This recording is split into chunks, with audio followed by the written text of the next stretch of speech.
नमस्कार नमस्कार नमस्कार आज गोटे सुंदर वीडियो को मुझे स्वागत करुच्ची। तो आपण मानक तो मुझे कटक गोटे आम नुआ रूम सिफ्ट करूँ आईटा हूँ से रूम बालीजात्रा बुलाबुली कलापर टायर्ड हो जाइए आम रूम को पलि आसलु। बाबू ये कौन तर कम कर बालकोनी यहाँ हूँ किचेन रूम जोटा कि एमती पड़ा मुझे आसला रूम को टे सफासफी करी देन मॉर्निंग है आम बाहरी पड़िलु जगतसिंहपुर टे टिफिन करके जिते मुझे लुणिया खाए मोर निहाती मीठा दरकार मीठा खाइले मोर लुणिया दरकार देन आसिक पहुँचीगली जगतसिंहपुर देन फ्रेश होकर पलि आसली। मो कान्हार ड्रेस नाला तो किसी ड्रेस किणाकिणी कर बाहरी पड़िलु आम समस्ते बाबा बराला बालुकेश्वर कतिकी माने पुरी।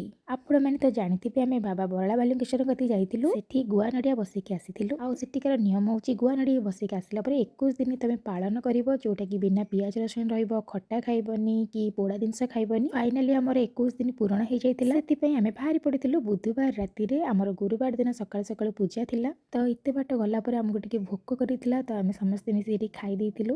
देन पुणी आम बाहरी आपण मानक आउ गोटे वीडियो कहि केमी कौन पूजा होता केमी कौन पालन करती केमी कौन हुए ता सहित मु कौन से कली आउ गोटे लक्ष्मी माँ को कौन देली सब जिनस आपण मैंने आउ गोटे ब्लॉग में शेयर करी मिनी ब्लॉग रे आपण मैंने देखिए। जो मैंने जीवाक भी चाहूँगी मुझे कॉन्टाक्ट नंबर देदेवी ता सहित बाबा बराला बालुकेश्वर कथि मानसिक रही 21 दिन भितर पूरण होता है और है कि नहीं मुझे नेक्स्ट वीडियो कहि।